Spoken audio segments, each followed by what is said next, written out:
Hi everyone, how are you all doing? I hope all of you are doing great. So in this video, we will see the second chapter, that is a poem, a concrete example. ये unit 1 का chapter number 2 है, poem कह सकते हैं इसमें. जो second part है वो देखेंगे. फर्स्ट पार्ट ऑलरेडी हो चुका है, प्लेलिस्ट का लिंक वीडियो के एंड में मिलेगा. जो चैप्टर्स के नोट्स वगैरह अगर आपको चाहिए तो व्हाट्सएप का नंबर डिस्क्रिप्शन बॉक्स में. आप लोग मैसेज कर रहे हैं मैम व्हाट्सएप का नंबर कहाँ से मिलेगा, तो वो डिस्क्रिप्शन बॉक्स में नंबर दिया हुआ है. अगर आप लोगों को नहीं मिलता है तो बताइएगा, तो नेक्स्ट टाइम से मैं यहीं पर स्क्रीन पे ही बता दूंगी आपको. ओके, चलिए स्टार्ट करते हैं. तो सबसे पहले पोएम रीड करने से पहले भी यहाँ पर एक एक्टिविटीज दी गई है, उसे सॉल्व करना है. यहाँ नेम्स दिए हुए हैं, garden hose, then sapling, hedge, flower beds, flower pots, pebbles, rockery, fence, vine, wheel barrow. तो ये गार्डन में यूज होते हैं, तो आपको इनके पिक्चर के साथ मैच करना है. तो देखिए, इसे जो ये बुशी जो झाड़ियां होती है ना, इस तरीके से इसे हेज बोलते हैं. इसे व्हील बैरो बोलते हैं. सैपलिंग जो अभी जस्ट बीज से पौधा निकला हो. फ्लावर बेड, बहुत सारे फ्लावर यहाँ एक साथ आपको दिख रहे हैं, फ्लावर पॉट बोलते हैं. रॉकरी जो पत्थर ऐसे जमा होते हैं, पत्थर बिछे होते हैं, इन्हें हम रॉकरी कहते हैं. गार्डन होज बोलते हैं. देन वाइन, वाइन यानी बेल, किसी भी पौधे की जो बेल होती है उसे वाइन बोलते हैं. इसे हम फेंस बोलते हैं. ठीक है, तो इस तरीके से आप नाम दे देंगे. नाउ नेक्स्ट है work in group of 4. What kind of garden would you like to have? Mention the features that you can include and the reason for your choice. Share your answer with your classmate and teacher. आप 4 लोगों का group बनाइए और discuss कीजिए कि आपको कैसा garden चाहिए, और फिर डिस्कस कीजिए फीचर्स वगैरह और शेयर करिए क्लासमेट्स के साथ. सो आंसर है इसका, I would like to have beautiful garden with flower beds. मुझे फ्लावर बेड्स चाहिए, स्मॉल पॉन्ड चाहिए गार्डन में, ग्रीन प्लांट्स चाहिए. I would include a fence, garden hose and a variety of flowers to make it colorful and peaceful. Such a garden would be relaxing and refreshing. Then read the title of the poem. Title जो है poem का, इसमें concrete word आया है. What comes to your mind when you read the word concrete? Does it have more than one meaning? Share your answer with your classmate. So concrete का नाम सुनते ही क्या आपके दिमाग में आता है? तो जैसे मैं पढ़ रही हूँ कंक्रीट, तो मुझे ऐसा लग रहा है सीमेंट वगैरह है ना, पत्थर जैसा कुछ. तो ये ऐसा लगता है सॉलिड और रियल, कुछ एक सॉलिड जैसा, सीमेंट जैसा जमा हुआ. It can also have more than one meaning, such as something physical like cement और समथिंग क्लियर एंड डेफिनेट. तो यहाँ पे कंक्रीट का मतलब हो गया, 2 मीनिंग होते हैं. एक तो ये सीमेंट जो हम घर बनाने में यूज करते हैं. दूसरा कंक्रीट मतलब होता है कि कुछ चीज, जैसे हम बोलते हैं ये कंक्रीट सॉल्यूशन है, कि ये फाइनल सॉल्यूशन है या डेफिनेट सॉल्यूशन है, इसमें कोई चेंज नहीं हो सकता. तो ऐसा कुछ है ना, फिक्स्ड चीज के लिए हम बात करते हैं.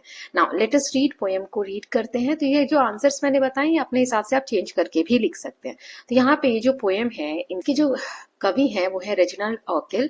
तो इन्होंने अपने पड़ोसी के ऊपर ये कविता लिखी है कि उनकी जो पड़ोसी थी ना, वो सोचती थी उनका गार्डन बहुत सुंदर है. इस तरीके से पत्थर दिख रहे हैं, पेबल्स आपको बिछे हुए, तो इस तरीके का गार्डन था और वो बहुत खुश होती थी. एक दिन वो क्या करती है, कवि को, ये जो कवि है इन्हें अपने घर बुलाती है गार्डन देखने के लिए.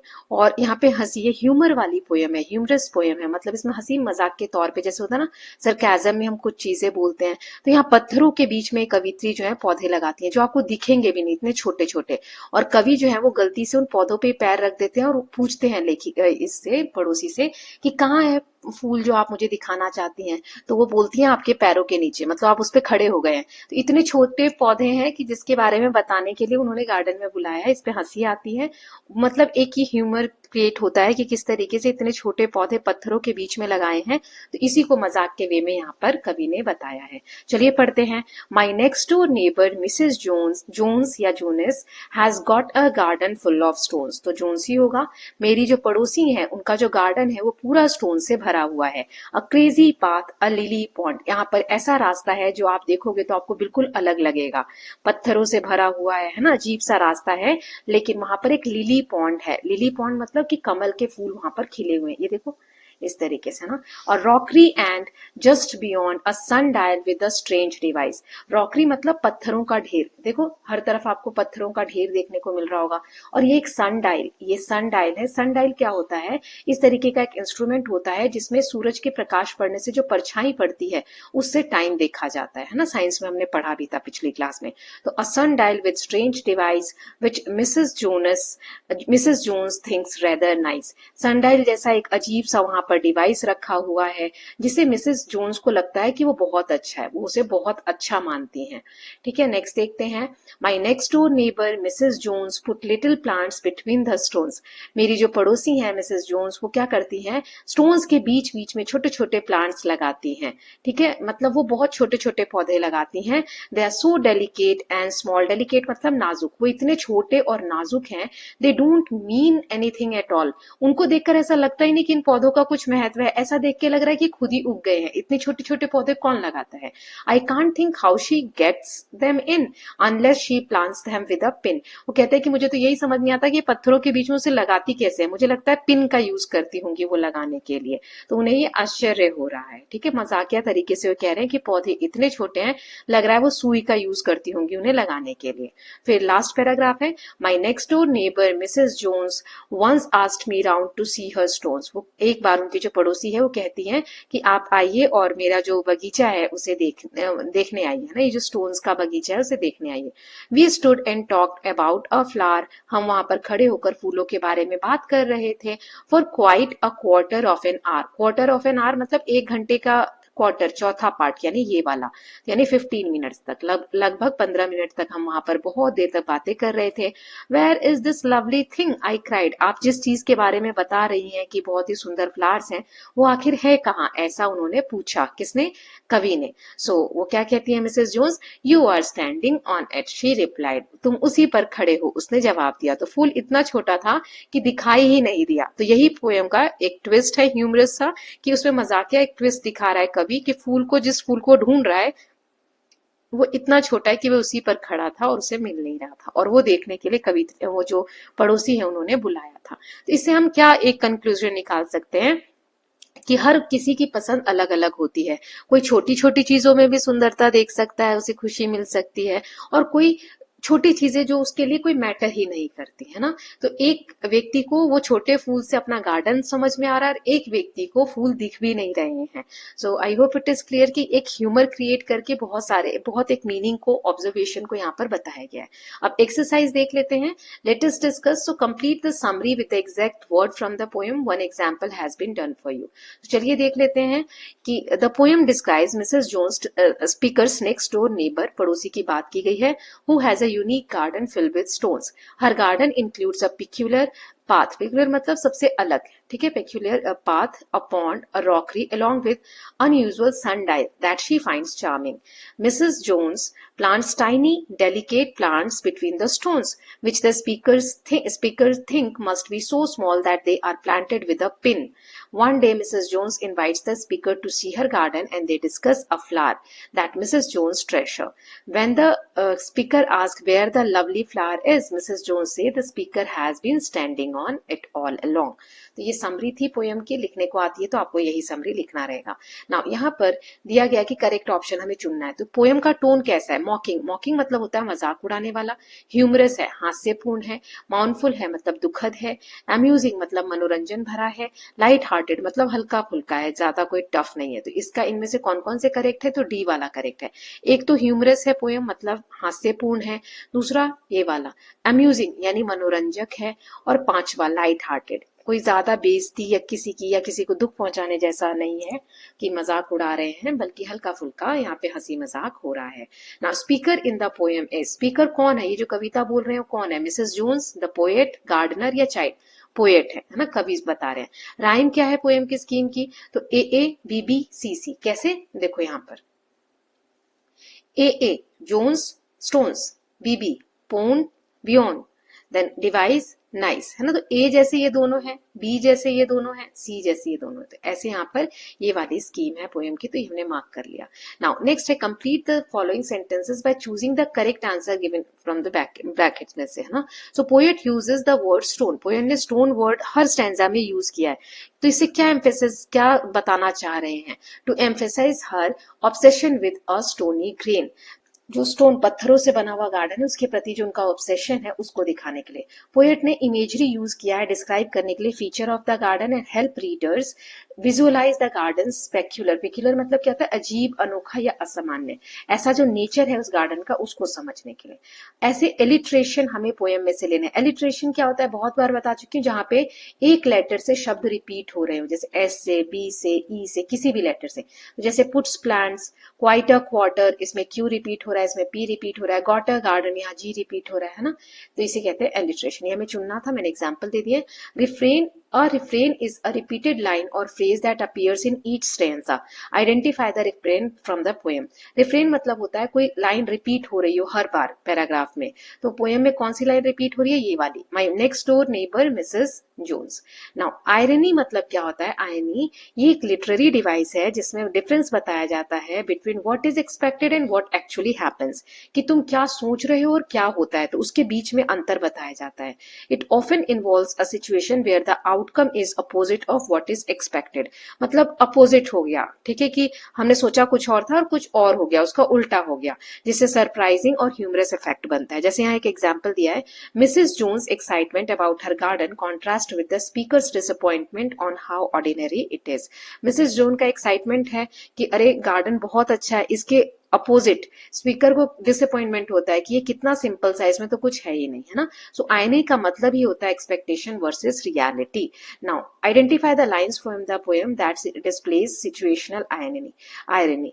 जैसे यहाँ पे कहीं आपको पोएम में अगर लगा हो आयरनी जो सोचा था वैसा नहीं हुआ so you are standing on it she replied इस लाइन से पता चलता है कि वो पूछ रहा है कि फूल कहाँ है और उसका अपोजिट क्या हो जाता है कि उस पर खड़ा है मतलब ऐसे तो उम्मीद की ही नहीं थी है ना then complete the following sentences appropriately the word concrete concrete किसको यहाँ पे रेफर किया जा रहा है stones in Mrs Jones garden the title also has a symbolic meaning as the poem provides a clear और concrete example of Mrs Jones peculiar gardening habit the title a concrete example carries इसमें दोनों literal और symbolic मेटामॉर्फिकल meaning है मेटामॉर्फिकल क्या होता है जब हम किसी चीज को दूसरी चीज से कंपेयर करते हैं ना तो जब ऐसा कुछ करते हैं तो इसे हम बोलते हैं पन तो पन is a figure of speech that uses word with multiple meaning मतलब एक ही वर्ड जैसे हिंदी में हम बोलते हैं मान तो एक तो होता है मान लेना तो वो हो गया हमने कुछ अज्यूम कर लिया ठीक है एक होता है मेरा मान सम्मान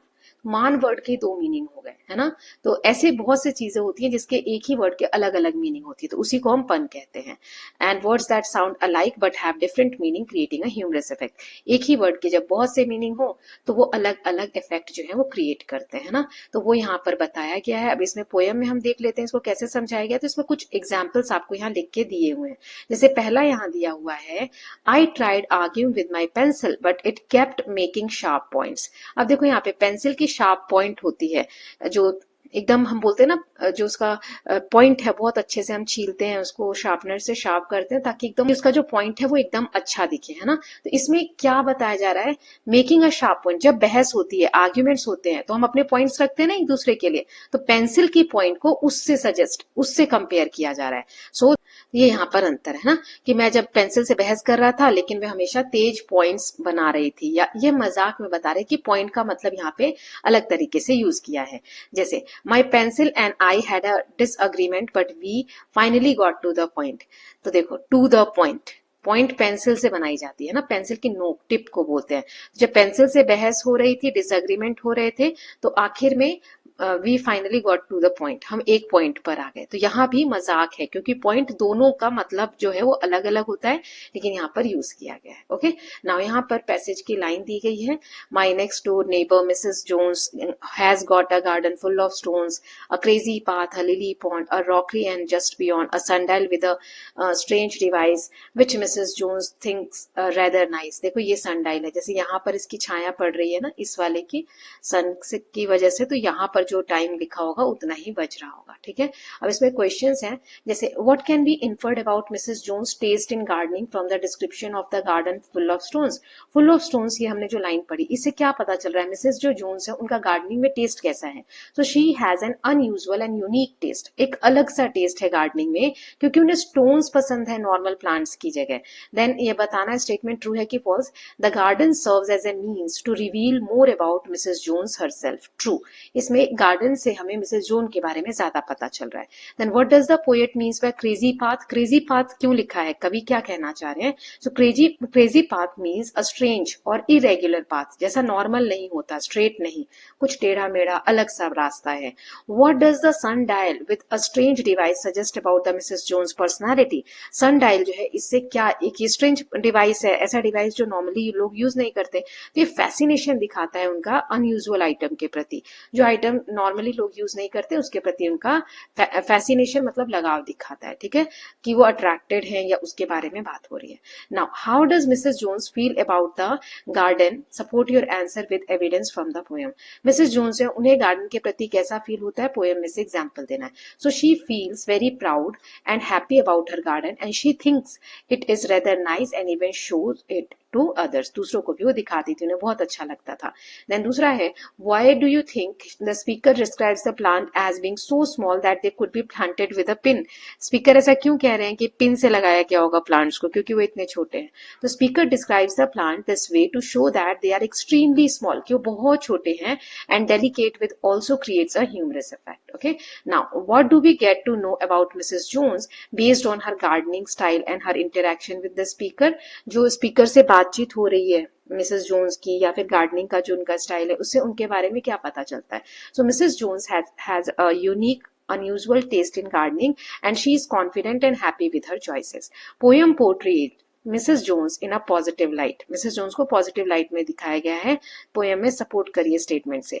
सो द पोएम में इसका आंसर हो जाएगा कि poem shows Mrs Jones in a positive light. यहाँ पे मिसेस जोन्स को पॉजिटिव लाइट में दिखाया गया है क्योंकि वो अपने गार्डन को एंजॉय करती हैं और छोटी छोटी चीजों में भी सुंदरता ढूंढती हैं एंड अनयूजुअल थिंग्स में भी, है ना।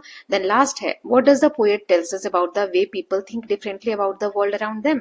लोग कैसे अलग अलग सोचते हैं अपने आसपास की दुनिया के बारे में। तो कवि यहाँ दिखाते हैं कि people have different views and taste, अलग अलग व्यू है, लोगों के अलग अलग टेस्ट है। What seems strange to one person may be beautiful to another, एक व्यक्ति को जो अलग लग सकता है, स्ट्रेंज लग सकता है, दूसरे को वही नॉर्मल लग सकता है, right. Now let us learn, यहाँ पे हमें ब्रैकेट में से अप्रोप्रिएट वर्ड ढूंढना है जो अंडरलाइन वर्ड को रिप्लेस कर सके। जैसे a sun dial with a strange, strange device मतलब peculiar device. Then nice, pleasant, यहाँ प्लीजेंट मैंने लिया है, चार्मिंग भी आ सकता है ना, प्लेजेंट सही रहेगा। They are so delicate, delicate मतलब बहुत ही नाजुक, fragile. Then where is this lovely thing, I cried, cried मतलब एक्सक्लेम्ड, बोलना, ठीक है। देन यहाँ पे नेक्स्ट है, the sun dial is refer to a device, sun dial को एक डिवाइस की तरह रेफर किया गया पोएम में। Walk in pair and find the meaning of device, device मतलब क्या होता है? डिवाइस मीन्स इंस्ट्रूमेंट और tool use to perform an particular action, ठीक है। अब अपने थॉट्स आपको शेयर करने, अब यहाँ कॉलम 1 में आपको इंस्ट्रूमेंट्स दिए गए हैं, कॉलम 2 में उनकी डेफिनेशन दी गई है, और कॉलम 3 में हमें बताया गया है, एक एक एग्जाम्पल दिया, उन इंस्ट्रूमेंट को आप कहाँ पे यूज कर सकते हो, या उन इंस्ट्रूमेंट के नाम दिए गए हैं, ठीक है। तो जैसे यहाँ दिया है इम्प्लीमेंट, इम्प्लीमेंट का आ जाएगा something that works on being moved by hand. अब यहाँ येलो कलर से जो जो है ना वो एक में आएगा, मतलब इसके सामने आप ये वाला लिखोगे, थर्ड वाला, ठीक है।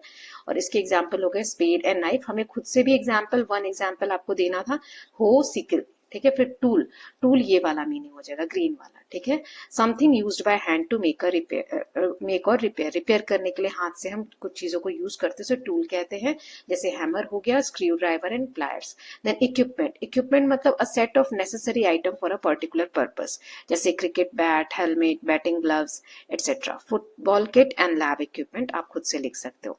फिर अप्लायंसेस मतलब समथिंग जो इलेक्ट्रिकल हो और घर या घर में या काम पे हम इसे यूज करें, ठीक है। तो इसका आंसर हो जाएगा mixer grinder, washing machine.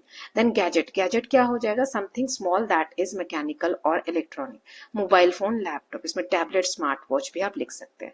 Now next है, complete the table by making new words in column 1, column 1 में नए वर्ड्स बनाने हैं, हिंट लेना है कॉलम 2 से। Replace the first letter of given word to create new word, आपको फर्स्ट लेटर यहाँ से हटाना है, ठीक है। जैसे नाइस, तो कट इनटू स्मॉल पीसेस, छोटे छोटे पीसेस में काटने को, इनको हम क्या बोलते हैं? डाइस। फिर ग्रेन दैट वी कुक, जो हम बनाते हैं, ICE सब में सेम रहना चाहिए, तो राइस। फिर प्लूरल ऑफ माउस, माउस का प्लूरल माइस। बैड हैबिट को हम बोलते हैं माइस, ठीक। देन ऐसे ही यहाँ पर करना है, तो हीट समथिंग, तो OIL ऐसे ही रहना चाहिए, सिर्फ एस हटाना है। तो गर्म करने को बॉयल, हार्ड को बोलते हैं toil. Then length of wire in a circle coil, जो कॉइल इस तरीके से वायर लपेटा हुआ होता है। शीट्स जिसमें हम खाने को रैप करते हैं उसे फॉइल बोलते हैं, ठीक है। नाउ नेक्स्ट है लेटेस्ट लिसन, यहाँ पर आपको एक ट्रांसक्रिप्ट रीड करने को मिलेगा। As you listen answer the following question using 1 to 3 exact words from the presentation. Okay, तो चलिए हम देख लेते हैं, पहले ट्रांसक्रिप्ट रीड करेंगे तब आगे का पढ़ेंगे। तो एक सेकेंड दीजिए। मेरा ट्रांसक्रिप्ट अ concrete example. Hello everyone, rock garden जो है एक स्पेशियस मतलब बहुत दूर में फैला हुआ ओपन एयर एग्जीबिशन है। It is a proof of human activity with waste material. Rock garden जो है, अभी ऊपर इमेज भी देखेंगे, ये वेस्ट मटेरियल को यूज करके ह्यूमन ने क्रिएटिविटी दिखाई है। ये गार्डन जो है नेक चंद जी द्वारा 1957 में बनाया गया था। This is the reason called this garden is also known as Nek Chand rock garden. The garden was featured on Indian postage stamp in 1983। जो पोस्टल स्टैम्प होते हैं ना, उस पे भी इसको बनाया गया था। Nek Chand was awarded the Padmashri in year later. Then rock garden जो है is spread across a massive 40 एकड़ वंडरलैंड में ये फैला हुआ है। Do you know why I say wonderland क्यों कह रहे हैं? क्योंकि यहाँ पे बहुत सारे कलरफुल स्कल्पचर है, मोजेक है, आर्ट पीसेस हैं। What is unique about rock garden? Rock garden के लिए क्या यूनिक है? क्योंकि इसमें ये डिवाइडेड है इनटू 3 डिस्टिंक्ट फेजेस। इसमें 3 फेजेस हैं। Each area reveals a unique collection of installation including terracotta pots, light fixtures and even broken toilet pots. बहुत सारी चीजों को यूज करके वहां पर बनाया गया है, that have been transformed into extraordinary masterpieces. You will surprised to know that border of the rock garden are lined with around 5,000 statues. जो border है वहाँ पे लगभग 5,000 statues हैं। Rock garden is truly a place that celebrates the best from the waste. कैसे waste से best बनाया जा सकता है, उसका ये example है। I sincerely recommend that you visit the extraordinary national treasure. तो चलिए अब इसके questions जो थे वो देख लेते हैं।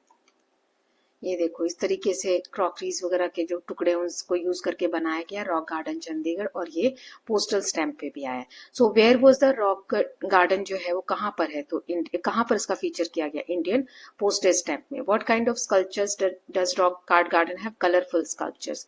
How is the rock garden divided? 3 distinct phases हैं इसमें। Name any one thing that has been transformed into piece of art in rock garden. Broken toilet pots. Then approximately how many statues border the rock garden? 5,000 statue. Now next है let us speak. यहाँ क्या दिया है?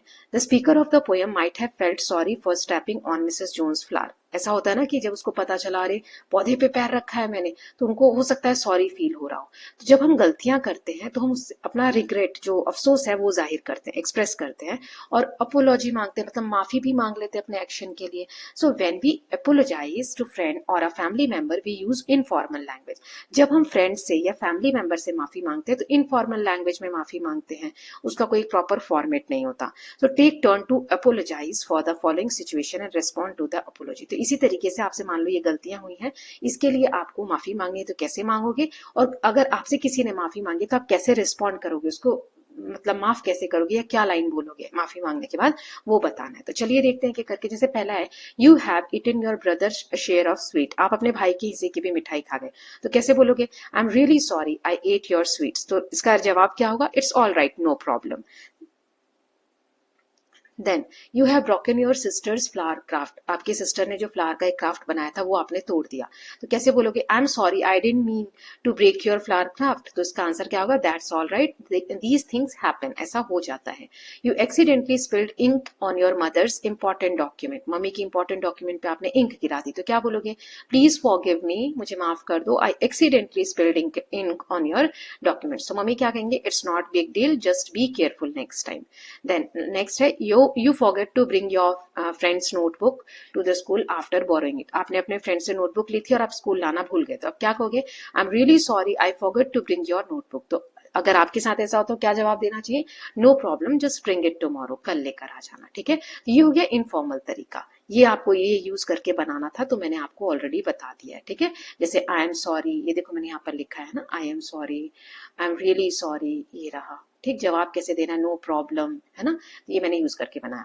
अब इसी को अगर आप किसी अथॉरिटी से, जैसे मान लो प्रिंसिपल से, टीचर से माफी मांगते हैं, जब अपोलॉजी मांगते हैं तो फॉर्मल तरीके से मांगते हैं। ठीक है, हम फॉर्मल लैंग्वेज यूज करते हैं। अब पेयर्स में वर्क करके आपको ये माफी मांगनी है इन सिचुएशंस के लिए, ये फ्रेजेस आप यूज कर सकते हैं। I am extremely sorry sorry for, I promise it won't happen again, इस तरीके से। तो पहला है you did not bring an assignment that was due for submission, जो असाइनमेंट सबमिट करना है वो आप नहीं लेकर आए, तो आप कैसे बोलोगे, I am extremely sorry for not bringing my assignment, I promise it won't happen again, ये दोबारा नहीं होगा। तो जवाब कैसे दे सकते हैं, I accept your apology, please ensure you submit it tomorrow, ensure करना कि कल आप इसको जमा कर दो। You were late to school for the past 3 days, 3 दिनों से आप लेट आ रहे हैं स्कूल में, had to meet the principal, आपको प्रिंसिपल से मिलने के लिए कहा है। So I owe you an apology for being late for the past 3 days, I will do my best not to repeat it. तो प्रिंसिपल बोलेंगे आई अप्रिशिएट, है ना, इस तरीके से, I appreciate you saying this but please be punctual from now on, अब से आपको पंक्चुअल रहना है, मतलब टाइम पे आना है। Then you did not submit your project work and were asked to explain, आपने अपना प्रोजेक्ट वर्क जमा नहीं किया, उसके लिए आपसे एक्सप्लेनेशन मांगा जा रहा है। तो आप कहोगे आई रियली रिग्रेट, मुझे अफसोस है कि मैंने सबमिट नहीं किया है, I assure you that this will never happen again. तो क्या आंसर मिलेगा आपको, I am glad you realise your mistake, कि मुझे खुशी है कि आपको आपकी जो गलती है वो पता चली, please complete and submit it सून, जल्दी से जल्दी इसको आप जमा कीजिए। ओके, नाउ नेक्स्ट देखते हैं, लेटेस्ट राइट। तो यहाँ पर आपको नोटिस लिखना सिखाया गया है। आप मेंबर हैं नेचर क्लब अपने स्कूल के, ड्राफ्ट नोटिस, आप एक नोटिस बनाइए जिसमें आप ग्रेड 6 से 8 तक के बच्चों को इन्फॉर्म कर रहे हैं about the inauguration of herb garden, herb garden की इनॉग्रेशन के लिए, इनॉग्रेशन मतलब जो शुरुआत करते हैं ना उसके लिए। तो क्या क्या पॉइंट्स आपको याद रखने हैं, पर्पस बताना है, writing date time venue and any other relevant information whom to contact when and where, ठीक है, तो ये सारी इन्फॉर्मेशन लिखनी है। Use formal language in third person form, write the notice in this box, इस तरीके के बॉक्स बनाकर आप नोटिस को लिखते हैं। तो जैसे यहाँ डेट आएगा, वेन्यू है तो वेन्यू आ जाएगा, है ना। मैं एक एग्जांपल दे रही हूँ, आप बस ये लिखा हुआ है यहाँ एक बॉक्स बना लेंगे, है ना, ये स्ट्रेट नहीं बना लेना है, ठीक, ये स्केल से नहीं बना रही हूँ, ऐसे ही बना रही हूँ, तो थोड़ा टेढ़ा मेढ़ा है, इसको आप करेक्ट करके स्केल से इसे बॉक्स बना लीजिएगा, है ना। यहाँ सेंटर में क्या आ जाएगा, नेचर क्लब, स्कूल का नाम लिख सकते हैं, नोटिस, यहाँ डेट, यहाँ वेन्यू भी लिख सकते हैं कि स्कूल का ऑडिटोरियम या जो भी है, फिर inauguration of herb garden, all the students of grade 6 to 8 are informed that herb garden of our school will be inaugurated on this date in the school garden area। देखो मैंने यहाँ पर वेन्यू दे दिया, यहाँ लिखने की जरूरत नहीं है। The purpose of this garden is to promote awareness about medicinal plant, medicinal मतलब जो जड़ी बूटियां वगैरह होती हैं उसके बारे में जानकारी देना पर्पस है इस जो भी मीटिंग होने वाली है, अवेयरनेस प्रोग्राम है। All students are requested to attend the event, for further details contact the undersigned, इनको आपको कॉन्टेक्ट करना है, ठीक है। Now next है, let us explore, अमृत उद्यान एक गार्डन है जो 15 एकर्स में राष्ट्रपति भवन न्यू दिल्ली में फैला हुआ है। यहाँ मल्टीपल अट्रैक्शन की थिंग्स हैं, जैसे specially curated garden for children called बाल वाटिका, यहाँ पर एक बाल वाटिका है, ट्री हाउस है, नेचर्स क्लासरूम एक्सेट्रा। यहाँ पर बॉन्साई प्लांट्स है, छोटे छोटे जो प्लांट्स होते हैं वो है, herbal 1, herbal 2, tactile plants, then Aarogyam Vanam and circular garden है जिसमें डाइवर्स वेराइटी के फ्लोरा और फौना लगाए जाते हैं। Now find out about popular gardens in your region and share with your classmate and teacher. आप अपने एरिया में जो पॉपुलर गार्डन है उनको ढूंढेंगे और उनके बारे में लिखेंगे। जैसे some popular gardens in my region are Nehru park, Company Garden, City Botanical Garden. These gardens are known for their greenery, flowers and peaceful environment. अब हर्बेरियम क्या होता है? हर्बेरियम ऐसी जगह होती है जहाँ पे collection of plant samples preserve for long term study, plants के सैंपल को लॉन्ग टर्म के लिए सेव करके स्टडी करने के लिए रखा जाता है। ये कैसे बनता है? Usually in the form of dried and pressed plants mounted on paper, paper पे पौधों को रख दिया जाता है और उसको दबाकर सुखा दिया जाता है और इस तरीके से प्रिजर्व करके रखते हैं। तो कुछ आपको फॉलन फ्लावर्स और लीव्स लेने अपने आसपास से, place them in fold of a newspaper carefully and put a pile of books on them, paper में रख के और उसके ऊपर भारी बुक रख दीजिए ना। कलेक्ट फॉलन फ्लावर्स, प्लेस करिए न्यूज़पेपर के अंदर, उसके ऊपर भारी चीजें रख दीजिए फॉर अ वीक, एक हफ्ते के लिए, ठीक है। Take out them and use them to make a card, फिर उसके बाद इस तरीके से मार्क हो जाएगा और उसके बाद आप कार्ड बनाने में उसका यूज कर सकते हैं, वॉल हैंगिंग में या आर्ट वर्क में। A sample has been given for your reference, यहाँ पर एक सैंपल दिया हुआ है, इस तरीके से आप खुद से बनाएंगे। नाउ आगे दिया हुआ है last, read and enjoy the poem a sea of foliage. Foliage क्या होता है? पत्तियां। तो ऐसा एक पत्तियों का झुंड जो ऐसा लगे कि सागर है, सी है, समुद्र हो, पत्तियों का ढेर लगा हुआ है। तो ये पहले भी हमने पढ़ी हुई है पोएम, तोरू दत्त जी द्वारा ये लिखी गई है। A sea of foliage girds our garden round, मतलब जो गर्ड यानी घेरता, समुद्र बना हुआ है पूरे पत्तों का, वो हमारे गार्डन को चारों तरफ से घेरता है। But not a sea of dull unvaried green, मतलब ऐसा नहीं है ये समुद्र की जहां पे एक जैसा हरियाली दिख रही हो, हर जगह पे बहुत सारे वेरिएशन है, शार्प कॉन्ट्रास्ट है of all colours here are seen. जो भी कलर्स आप देख रहे हैं उसमें अलग अलग वेराइटीज हैं, जैसे light green, graceful, tamarind abound, जो इमली का जो पेड़ है उसमें जो इमलियां हैं लाइट ग्रीन कलर की, एमिड the mango clump of green profound, आम के जो पेड़ है वो जो हरियाली है। तो मतलब हर जगह पर आपको अलग ग्रीन के यहाँ पे बताया जा रहा है कि ग्रीन के डिफरेंट डिफरेंट शेड्स आपको देखने को मिलेंगे, है ना। फिर and palms arise like pillars grey between, और बीच बीच में पाम के ताड़ के पेड़ हैं वो लंबे ऐसे पिलर की तरह देखने में लग रहे हैं। ठीक है, तो इसमें ये बताया जा रहा है कि किस तरीके से गार्डन की सुंदरता को यहाँ पर दिखाया गया है।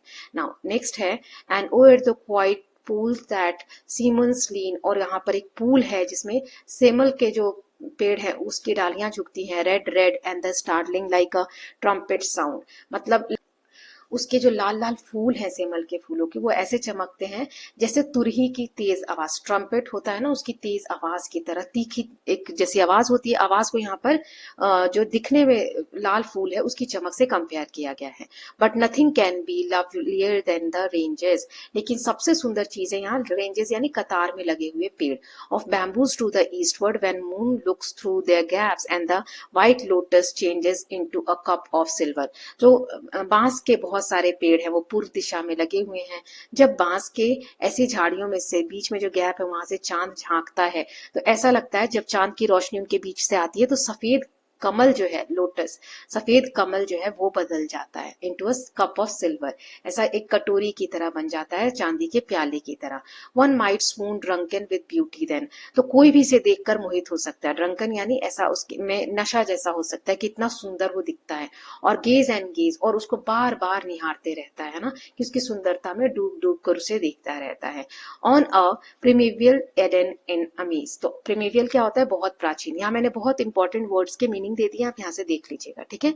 सो जैसे किसी प्राचीन स्वर्ग को आश्चर्य से, अमीज मतलब आश्चर्य से देख रहा हो, ठीक है। सो ये पोएम थी तोरू दत्त जी द्वारा लिखी थी। So with this we are done with the chapter number 2 of unit 1। Now we are going to see last chapter that is wisdom paves the way. इसमें हम देखेंगे कैसे बुद्धिमानी किसी भी प्रॉब्लम का हल निकालती है, पेव्स द वे मतलब रास्ता निकालती है, कैसे सोल्यूशन निकालती है, तो इस चैप्टर के बारे में हम नेक्स्ट वीडियो में पढ़ेंगे। So I hope all of you are loving these videos, please do as much comments as possible, बताइए तो सही कि कैसा लग रहा है, तब मैं आगे के चैप्टर्स कंटिन्यू करूं। और नोट्स वगैरह चाहिए तो व्हाट्सएप पे कनेक्ट करिएगा, ओके। नंबर डिस्क्रिप्शन बॉक्स में दिया हुआ है, जो ये जो टाइटल आपको दिख रहा है ना उसके नीचे साइड में डॉट डॉट होगा, या नीचे थोड़ा सा जाएंगे तो कमेंट सेक्शन से भी ऊपर वहां पे डिस्क्रिप्शन होता है उसमें दिया होता है। चलिए मिलते हैं नई वीडियो के साथ, till then please take care of yourself, keep learning, keep revising and don't forget to subscribe the channel for more such videos. Thank you so much.